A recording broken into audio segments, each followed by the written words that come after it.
today's webinar, I'll be talking about all the adverse effects or the negative impacts that social media can have on our brain and how it can affect in our lives and how we can overcome those negative impacts or avoid those completely and potentially how can we use social media to our advantage. So let's start with the introduction. So as you all know that social media has gained a lot of popularity in past decade or a couple of decades. So it has so huge user base that it is estimated that we have more than 4.7 billion users worldwide. That is like 60%, roughly 60% of the world population uses social media, and every 9 out of 10 internet users use social media, and they spend an average of 2.5 hours daily. So if you calculate, it would be more than 10 billion hours daily spent on social media. And more than 93% of the internet users use social media daily. So as you can imagine it, if we use it daily, it can have a huge impact on our lives. But what is the problem with using social media? Why even we have this webinar? So it can have many negative impacts, or we can say adverse effects on our mental health and brain. So depression is the most common one you must have heard. Then it can also cause anxiety. Wherever there is depression, anxiety will also kick in. Then you can become addicted to social media. Then it can hinder the brain development in a young child and adolescents, and it can also worsen ADHD, which is attention deficit hyperactivity disorder. Then it can cause social isolation, which is very funny because it is meant for connecting people. It is meant for improving social life, but it can cause social isolation. How, that we will cover in coming slides.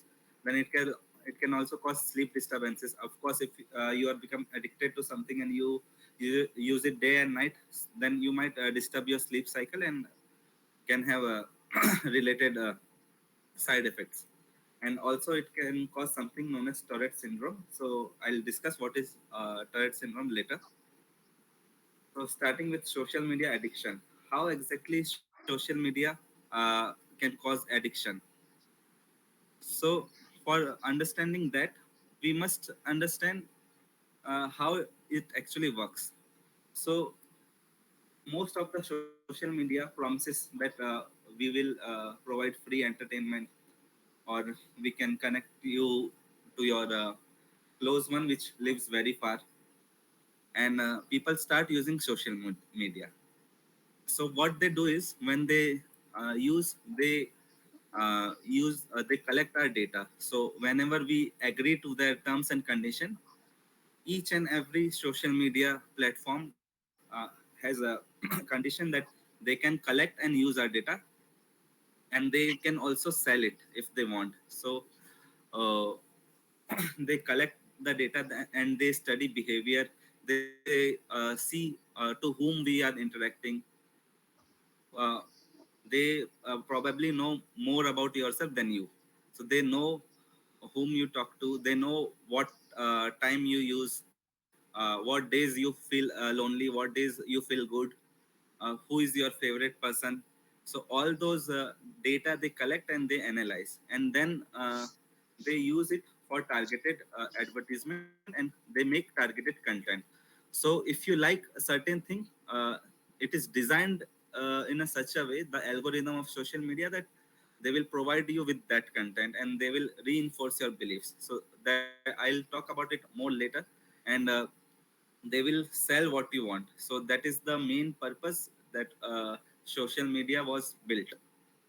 And then they study how you interact with that targeted content or advertisement, and they improve on the content. So if you don't interact with the content, they will reanalyze it. They'll make it more specific.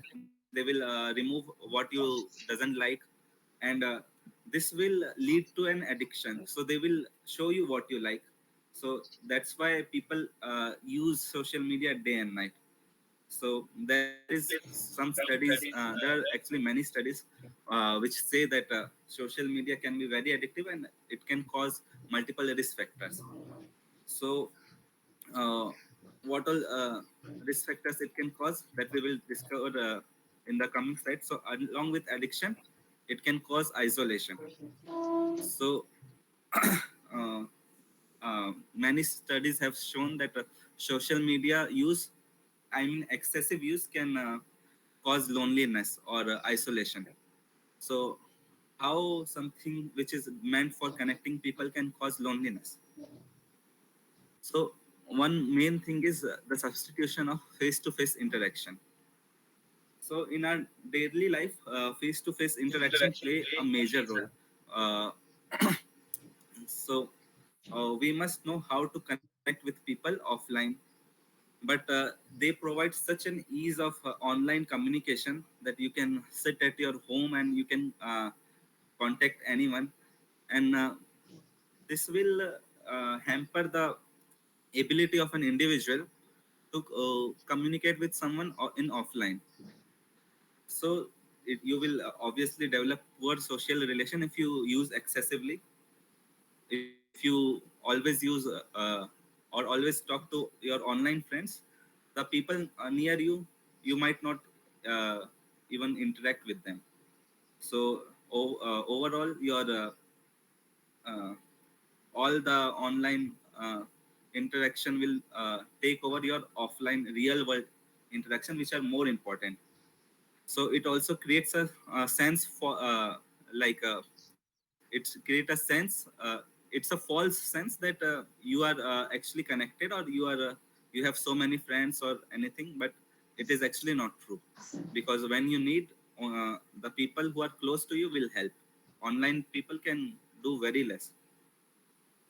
So it can also create echo chambers and filter bubbles. Now, uh, echo chambers and filter bubbles is actually two huge uh, tactics which are played by social media. So echo chamber, as you can hear, whatever you say, you hear back. That's an echo. So what social media does is they reinforce your existing belief. So as I've mentioned earlier, whatever you like, they'll show you that only. So if you believe in God, they'll tell you that God exists. If you don't believe in God, they'll tell it doesn't exist. How they will tell? They'll show you content uh, that there is a proof that God doesn't exist because of so and so. This is not created by God. But if you believe, they'll say something else, that this is a miracle happening. It is must be act of God. So in a way, they are filtering out the content, and they make you think that you are correct. So it is also like reinforcing the addiction. So what happens if our thoughts are framed that way, that then it can cause disputes. So if I don't believe in God and someone say that God exists, then I might quarrel with that guy, and that would further deteriorate my relationship uh, in the offline world, in the real world, I should say. So uh, that is another thing which can cause isolation. Then it can also in, increase anxiety and create a fear of missing out. So when you engage in online interaction, social media puts a kind of a pressure that you should maintain that connection.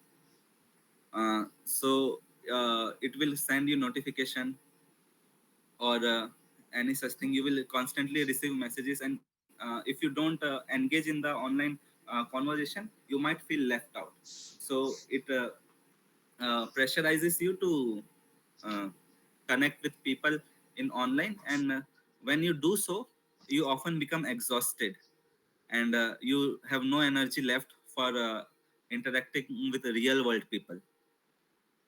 So that is another thing which can cause social isolation. So as we have seen, addiction and this is social isolation. So these two factors can cause multiple other factors, other negative impacts like depression and anxiety. So if you will search for papers on negative impacts of social media, you will get a lot of papers on depression and anxiety caused by social media. Every 2 out of 3 paper would be on depression that is caused by social media. So how exactly does social media can cause depression and anxiety? So the main there are multiple reasons, but I want to focus mainly on social comparison. So what happens that people often portray their happiness. They don't tell what is wrong with them. They will only tell you that what is happening good to them. So they no one will tell you that their car broke down, so they bought the new car. They will tell that they bought the new car. And then you started to compare your life with that. So if someone is having good relationship, uh, they might be portraying that they have good relationship, they might not be having. So you will think that they have a perfect world, but you don't have. So subconsciously it will kind of poke you, and you'll think that your life is not going as good as it should be, because you will start comparing with the fake world which social media has created or other people have portrayed. Because no one will tell you about the challenges, only about the success they'll tell. If you open LinkedIn, you will see bunch of people publishing paper, getting awards, getting certificates, getting grants, and you'll think, oh, so many people are getting successful and I'm lacking behind. But that might not be true. So this creates depression. And there are many other factors which can cause depression. So it can like information overload. So if you have to focus on too much stuff, then you will become anxious. Then fear of missing out, as I have discussed in previous slide, that it will pressurize you to engage in online world, and you will become socially isolated, and that will further cause you depression. Then this addiction and compulsive behavior, that also causes anxiety. And you might be having difficulty in setting boundaries. So if you are engaged in online interaction, if someone messages you, you might not be able to ignore it. You have to attend to it. So in a way, your personal life is getting diminished, your personal space is getting diminished. You have very less time to focus on yourself. So that will further create depressive and anxious environment for you. And as I have said in a previous slide, that you will lack real world connection if you use too much of social media. And also if you use too much, you won't have proper time to sleep, and that will further cause anxiety and depression. So other more pronounced effect is on ADHD, people with ADHD. So studies showed that it does not directly cause ADHD, but it can worsen ADHD if you have ADHD like symptoms, or if you have ADHD. So what is ADHD? So it is attention deficit hyperactivity disorder, which is characterized by three main symptoms: inattention, hyperactivity, and impulsivity. So as the name suggests, attention deficit, that means you are not able to pay attention, or your focus time is very short. So you might not be able to focus on a task for more than 10 minutes. Then hyperactivity is you are hyperactive. So when you can't focus on one thing, you move to other thing. So that is kind of hyperactivity. So those are the three symptoms: inattention, difficulty focusing, then hyperactivity, which you can also see like their physical cues, like people like to shake their legs, or they like fidgeting. They are very restless, they can't sit at one place, and they are very impulsive. So they do things without thinking, without knowing also sometimes. So that can be a real problem if because ADHD will further make you socially isolated, because if you behave in impulsive way, people might not be uh, willing to connect with you. So how do ADHD is worsened by social media? So this increased distractions, that is the main reason that ADHD uh, can get worse if you are using social media. So when you are distracted, you already have low ability to focus, and then there are more distraction. So ADHD will be worsened more, and there is more information overload. You have to connect with so many people. There are so much stuff coming through internet. You have to focus on multiple things, and people with ADHD will have very hard time doing that. And another thing is social comparison and negative self-image. So this negative self-image is also known to worsen ADHD. So there are many studies which can tell you that how thinking negative about yourself can increase or worsen your symptoms of ADHD. So next, I'll move to Tourette syndrome. So Tourette syndrome is a syndrome in which people make involuntary movements or make sounds without knowing or and without realizing. So you might have seen people often making certain gesture without realizing, maybe shaking their hands, maybe running through their head, or sometimes people make grunt. They uh, they often sniff, or they swear, or they make certain weird noises, and they don't even realize that they are doing. So that is called Tourette syndrome. So just like ADHD, it is not evident that it can cause Tourette syndrome directly, but it can cause something known as functional tick-like behavior (FTLBs).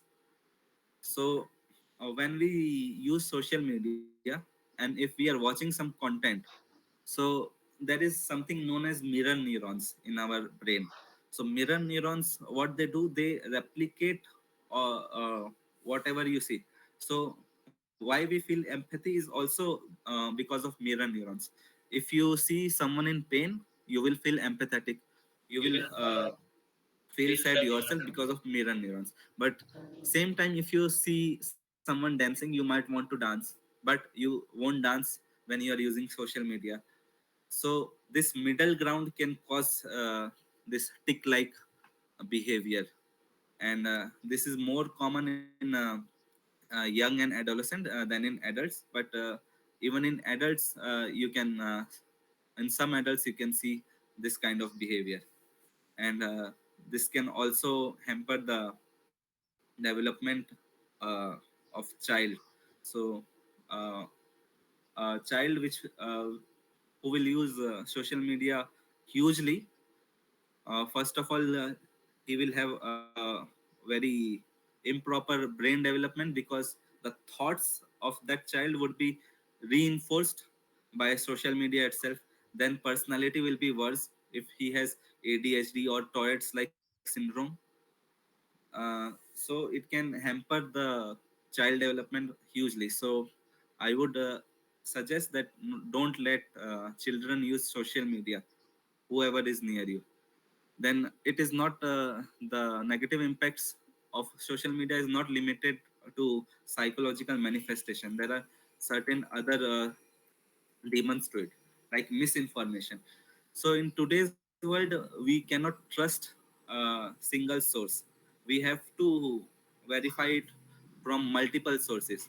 So even research paper you cannot trust. You have to search multiple research papers, and then you can conclude something. And fake news is like very common, and this will this misinformation can have huge impact on the personal development.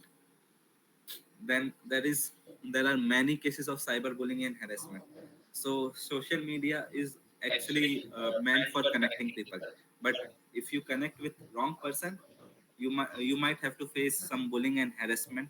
And in today's world, people are so keen to insult others. So even if you open any comment section of any creator, you will see negative comments. So you might think, okay, they are having fun and all, but to others that might be very depressing. So that can also add to depression. Then if you use social media too much, you will lack productivity. So when the productivity decreases, that can also cause depression, because if you won't succeed in your career, or whatever field you're working on, then it can have like a range of negative impacts on you. Then in today's world, there is nothing known as privacy, because as I've told you earlier, that this social media platform knows you much better than yourself. uh, so some social media platform even sell your data. So there is one case in which Facebook has promoted a, a political party in UK, and they have to face consequences later. But if they want, they can make you believe something, and they can make you oh, oh, believe that something is not there. So how do we overcome this negative impacts? So it is very important to maintain digital well-being in today's world. So we must set some limits, that we will use social media only this much, and we want to stick to them. So what I personally like to do, whenever I work, I don't use social media. So it is very strict rule that from 9 a.m. to 7 p.m. I won't use social media whatsoever. And then you should avoid account that make you feel bad. So there are some people who like they want to offend others. So they are there to make people feel bad. So you must avoid such people online, because all types of people are there on social media. So you must be very careful to whom you are interacting, what they are doing to you. You must realize, and you must even you can block them or mute them. And you must prioritize with real world connection, because in the end, only real world people can help you whenever you feel low, or whenever you need some kind of help. So at that time, people who are connected with you online, even if they are very good friends of yours, or even if they are your loved ones, they might not be able to help you if they are far away. People near you will only help you. And then you must be very careful of your online behavior. So if you comment anything on people's post, they might feel bad. If they are already depressed, you might not know what they will do. So I would say be nice to people, and avoid any such kind of behavior. And if you are not sure about certain information, please don't share it. So it contributes to misinformation so much.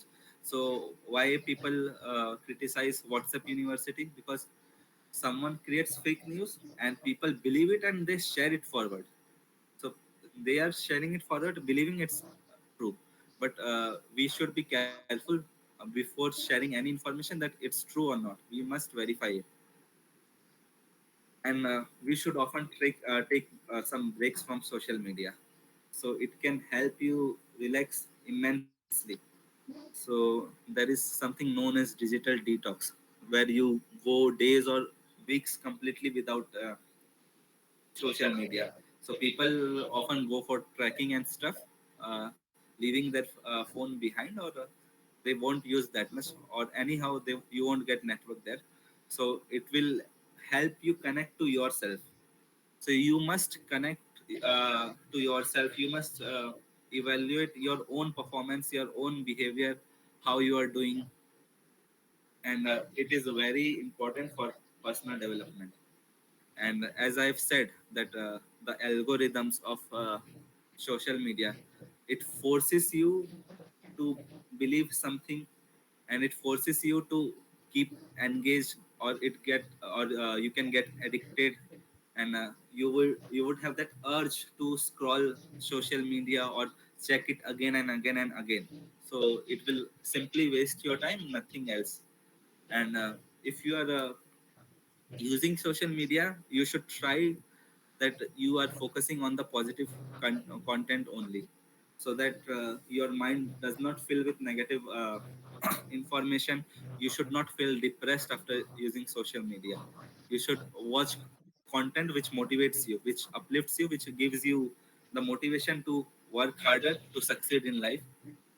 And lastly, if even after this you feel that you are addicted to social media or you are depressed, you must seek professional help. But is there any way where we can take advantage of the social media algorithm to boost our productivity? So, to my belief, there is one way. I call it beat the algorithm.